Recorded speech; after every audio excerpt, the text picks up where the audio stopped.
Friends, new opportunities, new partners, E.G. Tax. It's Ask the Tax Lady with Esther Gulius and E.G. Tax on News Radio 930 WBEN. To reach Esther now, call 803-0930. Toll free at 1-800-616-9236. And cell calls are free at star 930. And now, live from the WBEN studios, it's Esther Gulius. Well, good afternoon, everybody. If you can say it's good out there with the rain and the wind and the 40 degrees and 50 degrees. This is Ask the Tax Lady. Obviously, I am not the tax lady. I'm Chris Fabian in studio with my beautiful wife, Tiffany. Hey, Christopher, how you doing today? Doing good, doing good. It was nice to watch Gracie playing a little soccer today.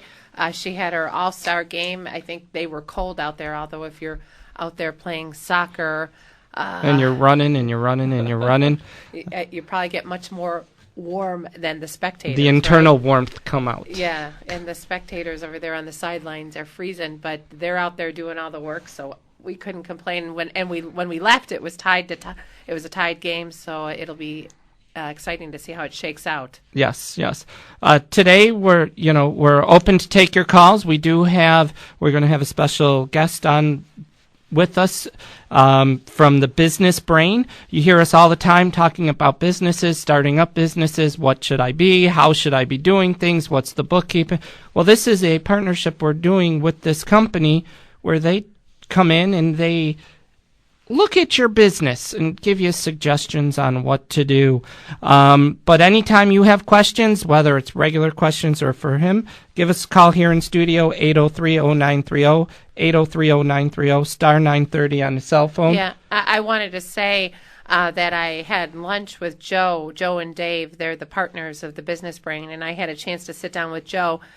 And he used to work for a big, large business solution company, and him and his partner branched off and formed the Business Brain. And their logic is a simpler approach, just to, use general principles of what works for your business. And they're not, out to rake you or do anything. They just want to take an objective stance. And so they were a great set of guys. So I enjoyed having lunch with them, and I liked their principles. And I think more than anything, Esther had lunch with us too, and she really liked the principles at what they stood for. Right. They're very much like us. They want to have people succeed in business, because a lot of people right now are trying to start businesses out on their own, and they want to see everybody succeed, because when everybody succeeds, the U.S. succeeds. Right. And so let's introduce, we've got Dave, and he's from the Business Brain. And Dave, want to say hi to you. How are you doing? Good afternoon, guys. How are you? Good. Where are you located, Dave? I know Joe's here in Western New York. Yeah, our main office is in Tampa, Florida. Okay. Right now I'm in Chicago. Okay, gotcha. So you cover the gambit of the U.S.? We do. Mostly the eastern side, southeast section, mid-Atlantic, northeast. Gotcha. And Joe is here in Western New York. Is that where he's planted? He is. Okay, yes. Gotcha. And how's the weather out there in Chicago today? Miserable, just like yours. I think you got it first, though, right? Yeah, I believe so. It's been raining and cold for 24 hours straight. Yeah, yep. Okay. And so why don't we start off, Chris and I tried to give a synopsis of what the Business Brain does, but I know nobody could explain it better than you, so why don't you step in and give the listeners an idea of what it is that the Business Brain does? Well, I try to sum it up as best possible and start with kind of why we put it together. The executives and partners from our firm all come from very large consulting companies, most of which were dealing with mid-market companies and small companies. And back in the early 2000s, or in 2010 or so, I just sat down one day and really started to look at what we can do to put together a better system based on what we were seeing happening in the marketplace. At that time, I believe it was 2012, Wall Street Journal did a poll where over 65% of all companies in that segment found themselves either struggling or surviving. Right. And that was a massive amount of companies at that time, considering roughly 66% of all companies fall between the $2 and $20 million range. So we knew what the market needed. It's sort of like a household that lives paycheck to paycheck, right? Or worse, Yeah. the household that borrows to live every day. Right. And so we were looking at these and saying, okay, what can we do differently to try to help these companies? And all of us involved in the company personally have dealt with thousands of companies that fall in these segments. But we wanted to do it just a little bit differently. We wanted to be able to not segregate these companies by their sizes or numbers of employees, because those demographics are changing extremely rapidly in the last couple of years in terms of how many people are actually in companies. And we can get on that subject a little bit later. But the main thing we wanted to do was to be able to help everybody who wanted to help. Right. And so we designed the businessbrain.com, which is, as our logo states, online and in person. Now, there's lots of companies out there, and companies like yours deal with the online tax help and so on and so forth, and there's a bunch of that in the consulting business as well.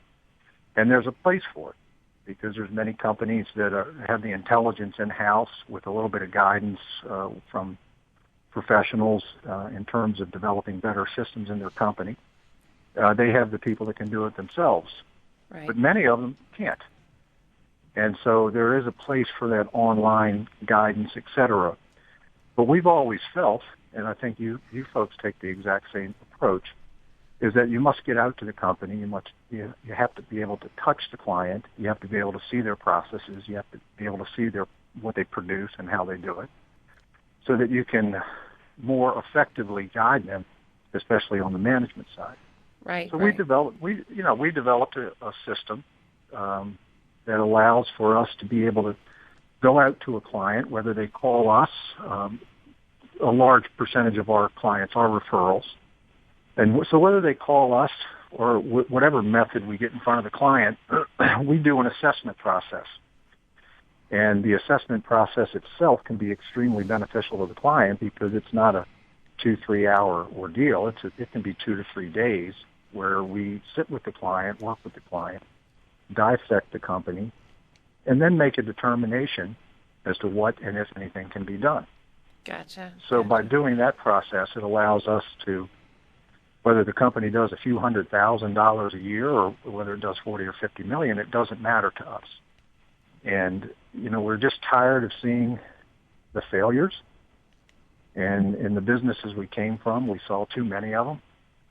And we began to realize that a lot of these people were failing not because of their product or not because of their service or their quality. They were failing because of a certain ignorance of certain elements of business. And we thought, if we can fill that gap, we can cut a percentage of these failures and try to reverse the unemployment and all those other things on a regional basis. Right. So Well, we've got to cut to break in a second, so I just wanted to stop and interject for a second and say, if anybody has any questions. 803-0930, for us or for Dave, feel free to give us a call, star 930 on your cell phone. We're all here to help, especially Dave. You know we're always here to help. We're going to take a short break. We'll be back in 2 minutes.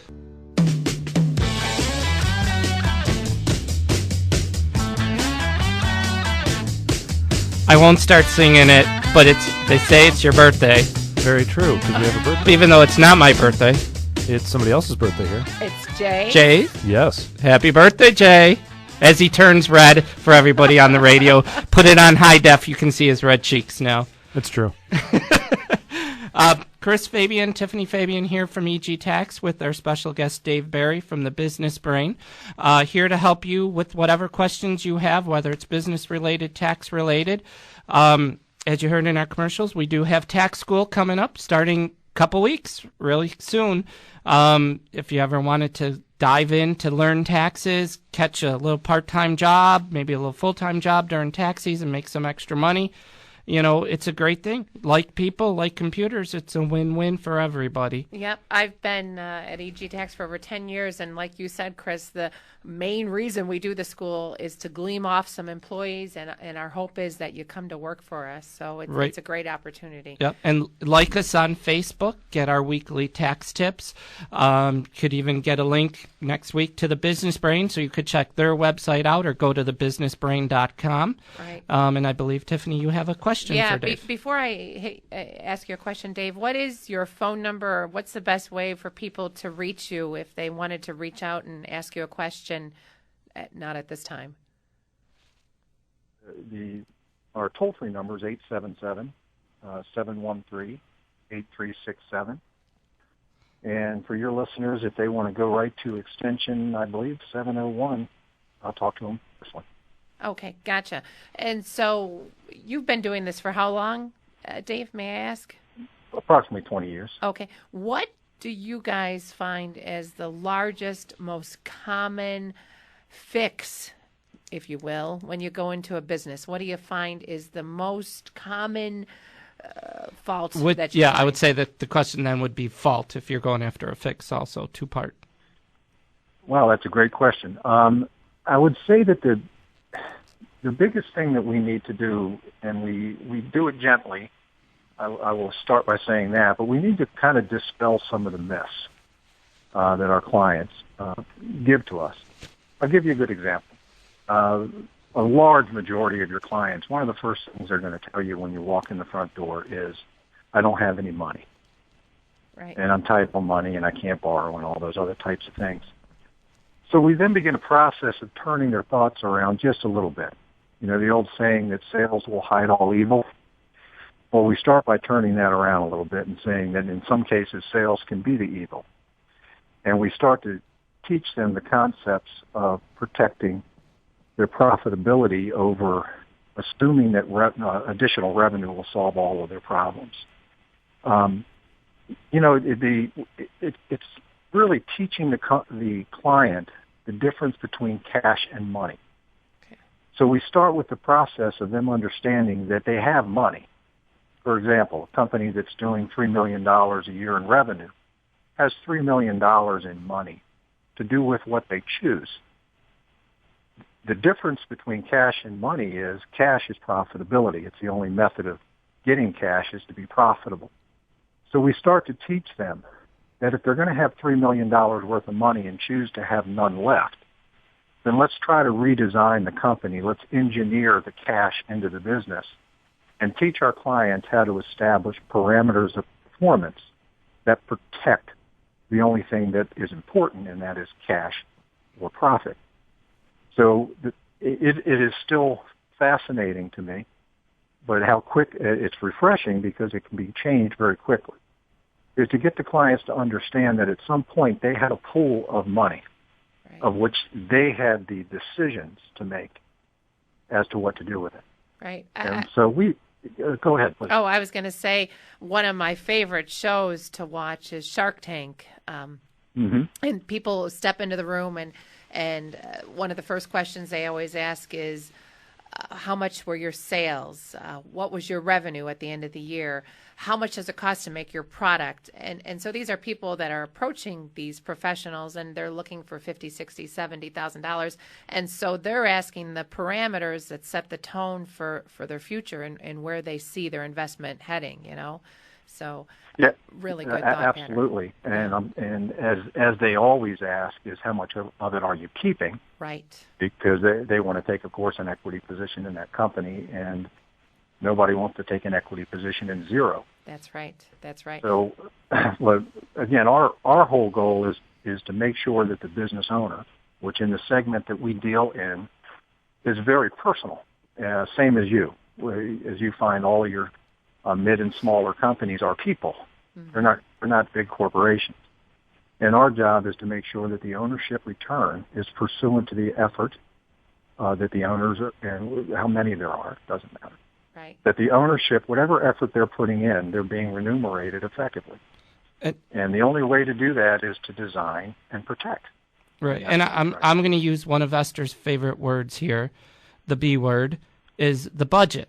do you like go in and try to budget for them, see where they're spending money in avenues that they could be spending, like maybe they're using one source for an internet when they could use another source and save money there, or, teach them how to better save to have for the equipment or the things, the necessities?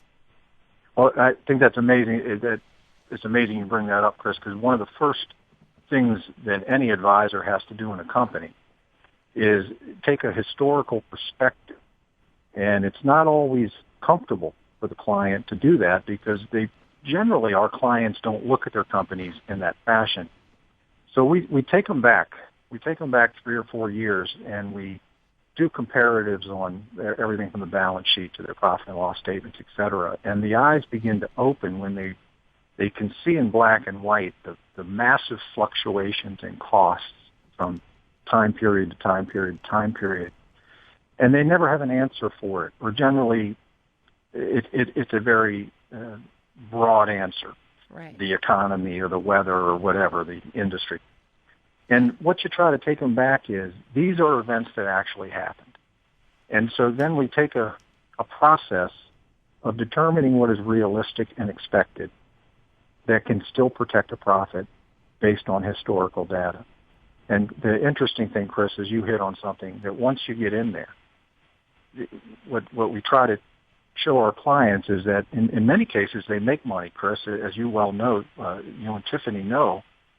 We have the concept of phantom profit all over the place in small and mid-sized companies.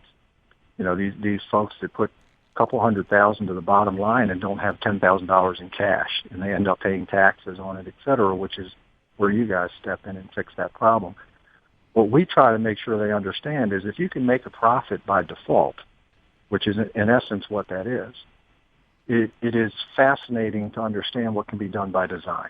Right. Yes, please. Oh, I was going to say another thing ties into what you and Chris are saying is it's always amazed me. I've worked for Esther for 12 or 13 years, and she sits down and she actually pays the bills at the end of the month. She doesn't have somebody who pays her bills because she says, and she usually gets really a bear at this time. She wants to see how much the cell phones are costing, how much the electric, how much the gas, how much are going on her corporate credit cards. She says if she allotted or dedicated a person to it, bells wouldn't be ringing, sounds wouldn't be going off in their head. She is a master at keeping a tight rein on where the money is going. And I think so many companies, and correct me if I'm wrong, Dave, have lost that. They're busy doing other tasks. And so, you got to watch, as you said, where are your dollars being spent? It's, it's amazing during the assessment process when these business owners actually are forced to take a couple of days and, for no other word, sit on a board of directors and let's look at this company from the business side of the business. And you're right. They're so busy, and nowadays where people have reduced staffs and everything else trying to rebound correctly as we get out of this economic downturn, there even less time to pay attention to the business side of the business. So we try to simplify the thought process.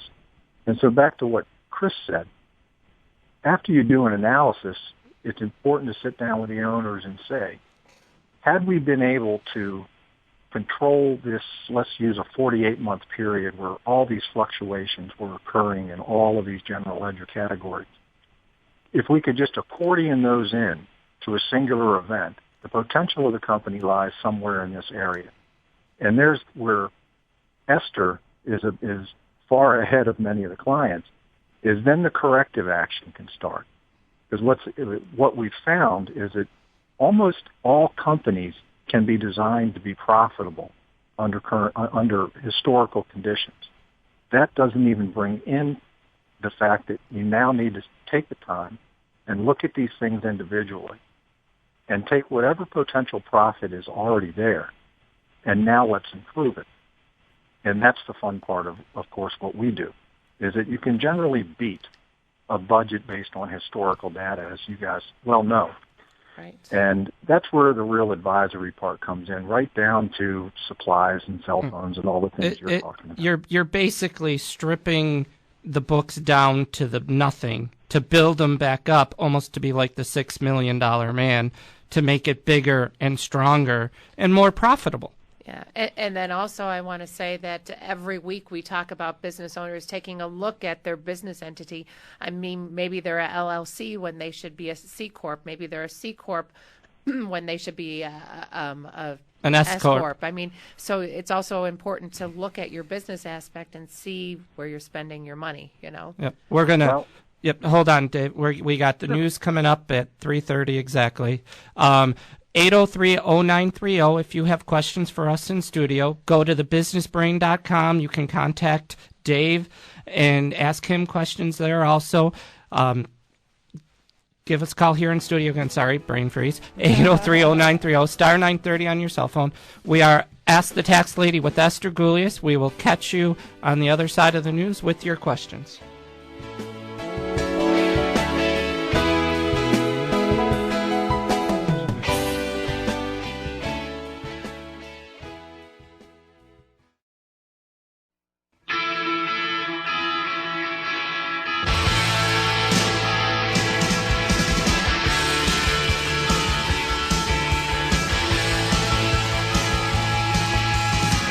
Sounds familiar.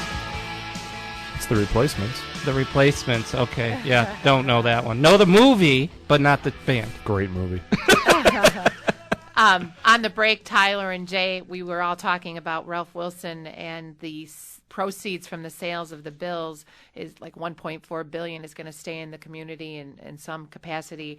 And what a great venue. He took $50,000, Chris, and he reaped $1.4 billion, and he's leaving it in Western New York, and it can also go to Detroit, which is great.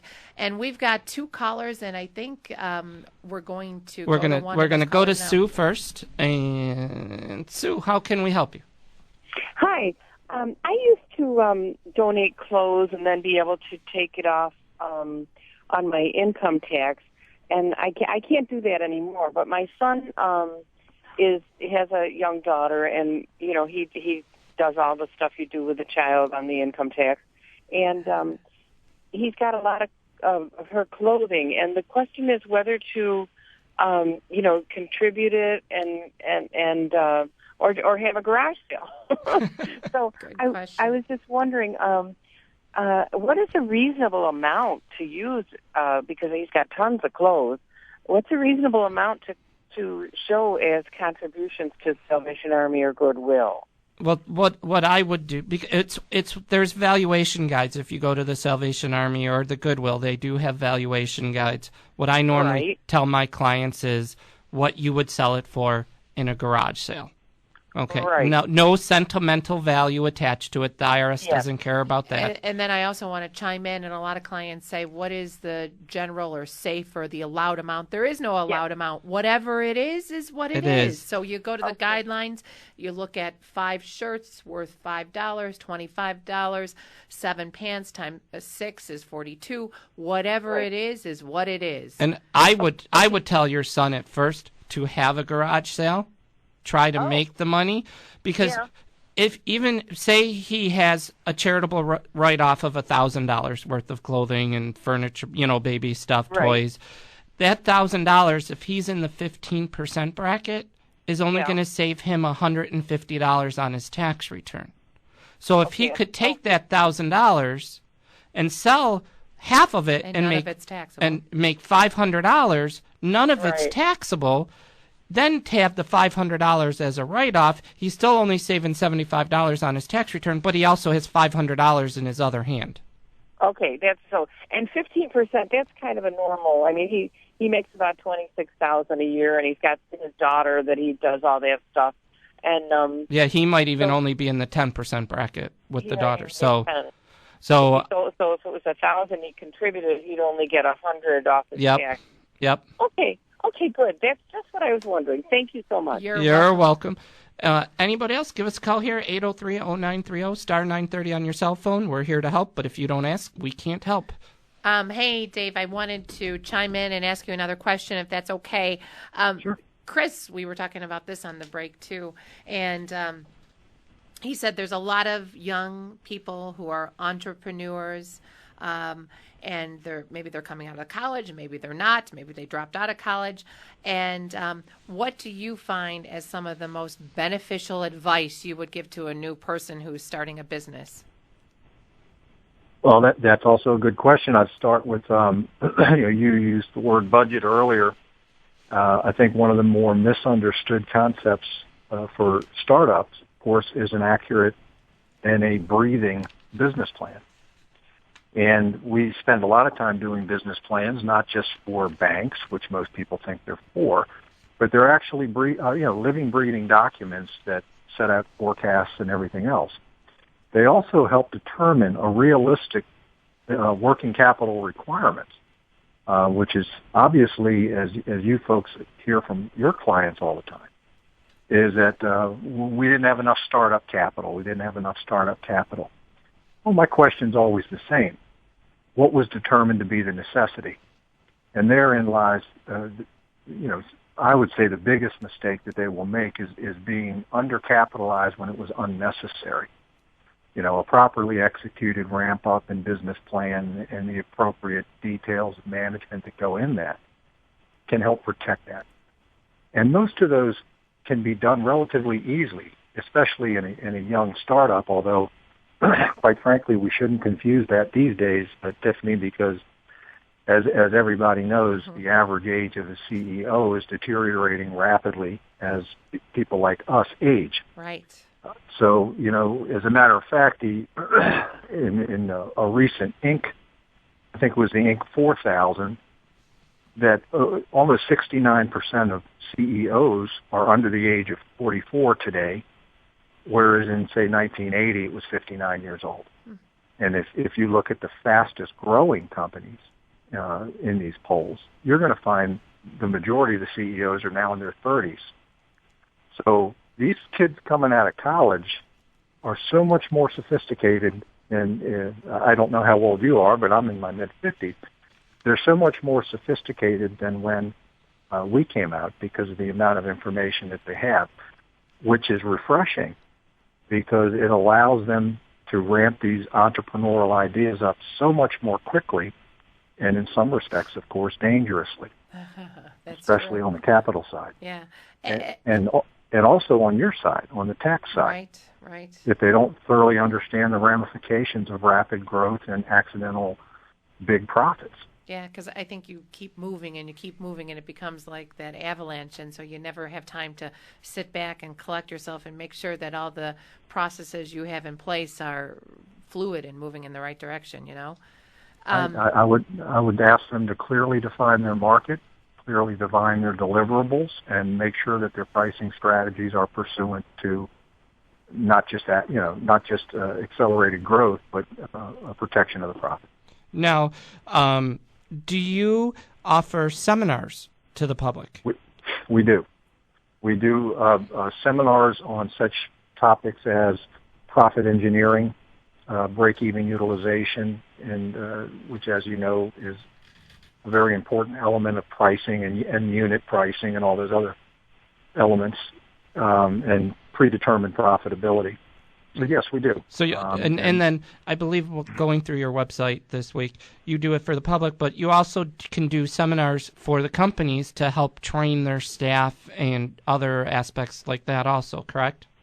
Yes, and we also do industry-specific things. In mid-October, we have a webinar scheduled strictly for contracting companies and trying to focus on some of their needs. And we try to keep our seminars not in a very general fashion. We try to pick specific topics. For example, how to use break-even in constructing in a contracting company and those types of things. Okay. And they're not long, they're not burdensome, but we try to give them a piece that they may not know. Before the break, why don't we go to Heather, who has a question? Hey, Heather, how can we help you? Hi, I just had a quick question about the $350 checks that are coming in the mail. Sure. Now, I have two sons. I did get one $350 check. I haven't gotten another one. Do you know if they're coming separately? How old were your children in 2012? Because I don't think they're coming separately, right? Okay. I had one that was going from 15 to 16 in 2012, and then one who was going from 13 to 15. Okay, you should have got a check. Did you get to claim both the kids? And you claimed both on your return? Yes, I did. Okay, you should have got a check for $700 because it was $350 per child under 17 in your household. All in one check. Yeah, I just got one check for $350. I opened it expecting it to be $700, Right. and it was only $350. If you want, you could give us a call on Monday, and I'll do a conference call with you to New York State, and we'll get to the bottom of it. And sometimes there was a mistake on their part. Sometimes there's a mistake on ours. But call us. It's no charge, 632-7886. I've done it for a few other clients. So just give a call, and I'll do a conference call with you on Monday, and we'll call New York State and get to the bottom of it, because you should have got, sounds like, $700. Great, that's what I thought. I will definitely call you on Monday then. I'm Tiffany, and I will be there. Okay, Okay. sounds Thanks, good. Heather. Thanks, Heather. Bye-bye. Oh. That's a really good question. I know I got my check this week, and I was very excited. I don't think Dave is privy Dave's to in this. Chicago. You didn't get any money, did you, Dave? I was going to say, is New York just giving out money now? I know they're trying to attract businesses with new lower taxes. Right. And the and startup and New all. York. Yeah, Yep. and it sort of correlates with the elections that are going on. And so why don't you educate Dave and anybody out there? Yeah, what New York is doing, it's based on your 2012 return, so you got to go in the past a little, ride your time machine. And if you had children under the age of 17 in your house and your income fell between $40,000 and $300,000, they're going to give you $350 per child. Which is nice. You're kidding. No, I mean, that's what everybody thought at first too. Boy, this is a nice big joke, but Yeah. nope. The checks started coming out last week, and I didn't think we had that much money to give to people because New York's in a big hole. So I don't know where it's coming from, but It's not coming from the Ralph Wilson Fund, right? no, not coming from the Ralph Wilson Fund. But it's great. Hopefully it'll stimulate the economy. It's great before the holidays, great before Yeah. the fourth quarter, and so something good to present to families. And I know we're at quarter two, and we're going to go to a break soon. Yep, our final break, so we'll be back in a couple minutes. And give us a call here in studio, 803-0930, star 930 on your cell phone. Call and wish Jay a happy birthday, and we'll catch you in 2 minutes.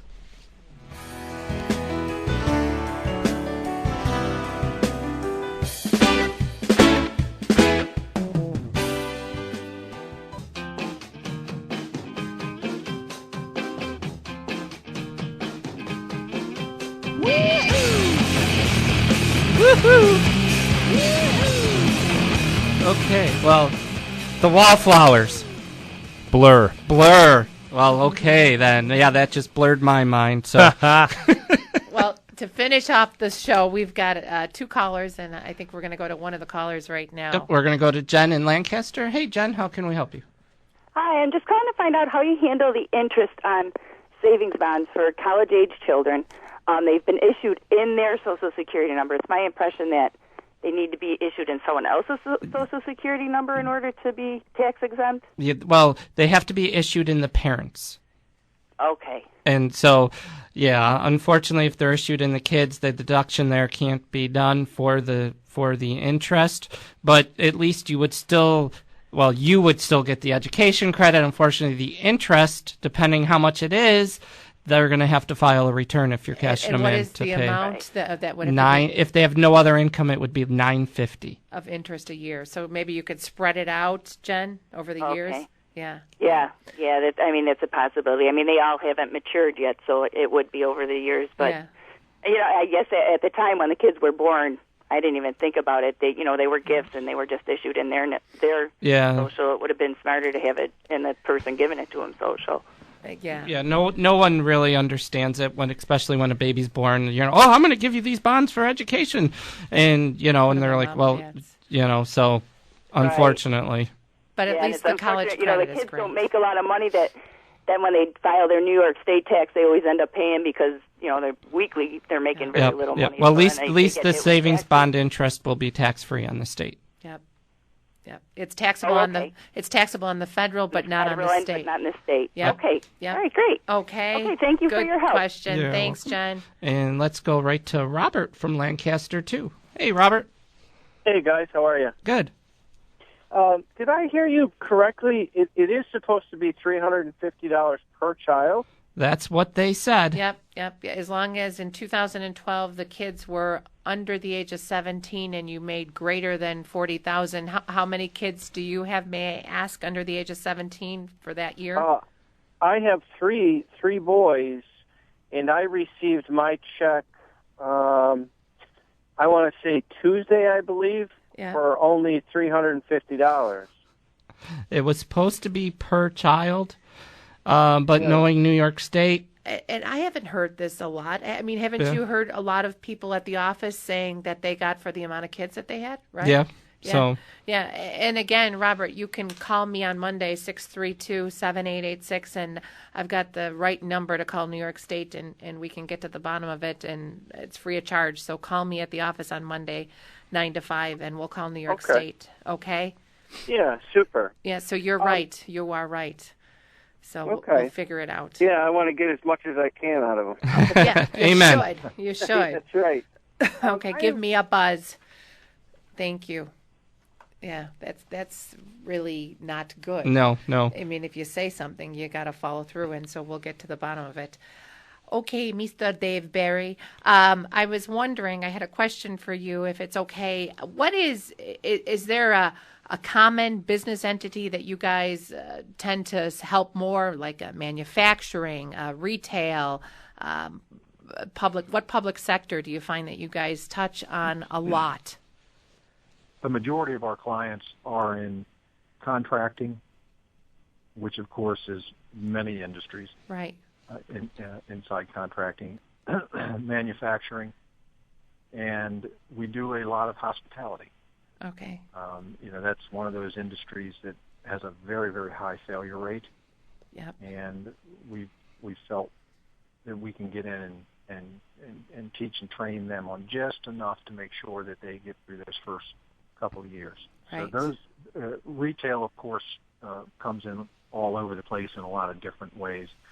But we do a lot of contractors and manufacturers, people that have to have pristine job costing and those types of things. Now I know going back quite a ways when I was in school and starting off, I remember the saying was most businesses, after the first 3 years, if they can survive that, they can thrive.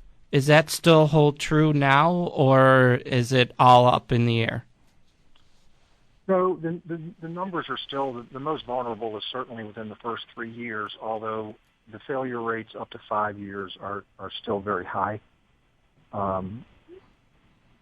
So what you heard coming out of school is still correct. Yeah. And I hate to keep tying this to TV shows, but another one that you like to watch, Chris, is, Restaurant Impossible, or the guy comes in and he's helping struggling businesses, restaurant businesses, and he's turning things around, and he's looking at the personnel and looking the at food the cost. food cost. Do you guys ever look at personnel too, and you try to put a pulse on that aspect as well? Always. Okay. Because the training is so important, but also what we try to instill in these companies is that everybody inside, if you're talking about strictly restaurants, every person is profit responsible. And that is right down to a dishwasher who's responsible for controlling smallware costs. Right. So what we do in our clients is we create incentive-based compensation virtually for every human being inside the building. And that is something that very few ever really thought of. But, a finite example, we use food cost and beverage or liquor cost as our two most common. But inside of a restaurant, you have everything from linen to small wares to chemicals to supplies and those types of things, what I call the hidden monsters that might only be 0.4% of your revenue. But if you can take every one of them and shave 1.5 points off, then your profitability can go up 3 or 4 points. And our motto is very simple, and that is once you establish a budget, if you can beat that budget, then give a piece of the action to those that got you there. Right. And so when I sit down with a restaurant owner and say, yeah, I think we should put your dishwashers on an incentive-based compensation based strictly on linen and smallware costs, they'll stare at you for a couple minutes till they realize, right, how big a factor that is. Yeah, it was like a light bulb went off when you said that. That makes perfect sense. And Chris, correct me if I'm wrong, but profit sharing, when you look at companies and paying, that's also the same rationale. But I think the way that you talk about it with the incentive, that puts a quicker impulse on somebody's thought pattern when that employee's out there and they get an incentive. What a great rationale. You want to keep them happy, thinking, hey, I'm working for a reward by doing a better job. And that better job is also saving the owner money, so it's a win-win for both. That makes really and as we said earlier, most budgets are written upon historical performance, which has nothing to do with improved performance. Right. So if I can protect my profit and I beat my projected profit, why would I not give a piece of that back to the people who got me? Right. And we're going to go to the phones and talk to Sky from Tonawanda. Hi, Sky. How can we help you? Hi, I have a question about, I had some dealings with a CPA, and there's been a lot of issues, like he made a big mistake on my return and then blamed me for the mistake and called me mentally ill. Oh, no. Oh. And there's been some lies, and then I found out that even though he says he's an MBA, he actually never completed his thesis, only the coursework. So apparently he's not an MBA. So I'd like to disengage, and I sent him a letter. I left him a voicemail message, and I sent him a fax, all asking him to call me so we could, disengage, and I could get all my documents and forms back and everything. And he refuses to call me back. Sky, did he finish your 2013 tax return?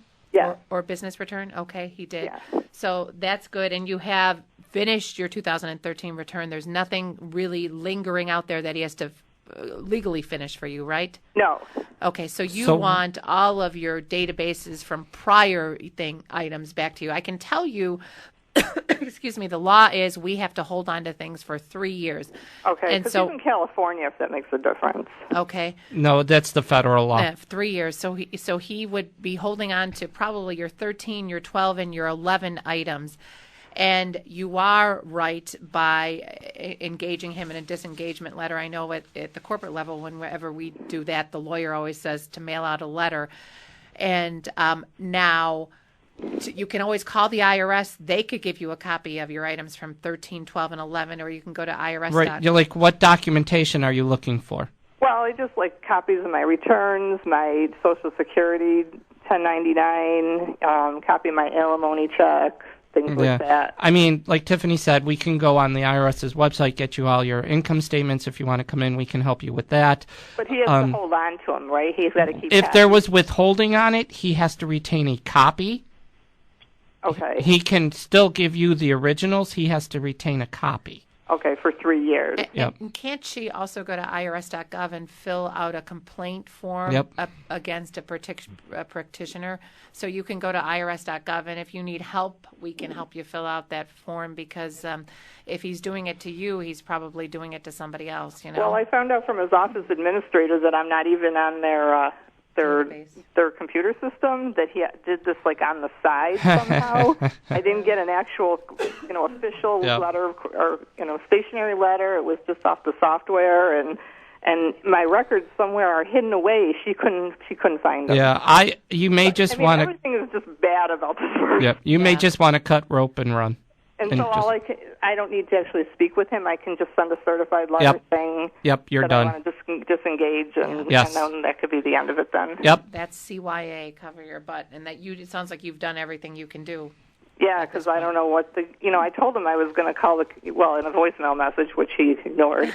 I told him I was going to call the California Board of Accountancy and make a complaint, and unless he heard, I heard back from him, and he doesn't care, apparently. Yeah, and lots of people like that out there. And it sounds like you've done everything you can do. You could go to the IRS and file a complaint, too. But I know Chris wants to wrap it up because we're at the end of the show. Thank you very much. Thanks, and this will Guy. teach me to go out of state instead of coming to you. There you go. Thanks. You're welcome. Okay, well, I'm Chris Fabian with Tiffany Fabian from EG Tax. We're with Dave Barry from Business Brain. Dave, why don't you give your phone number and your email address one more time for people so they know how to get in touch with you? Absolutely. Our toll-free is 877-713-8367. And my direct email is dbarry, B-A-R-R-Y, @businessbrain.com. Okay. Well, thank you, Dave, for coming on for this hour with us. We definitely learned a lot. Hopefully our listeners did too. Give him a call if you're interested. Give us a call during the week with any tax questions you have, 632-7886. Go to egtax.com and even like us on Facebook, and you can hear all our radio shows from there too. Until next Saturday, Chris and Tiffany saying bye-bye.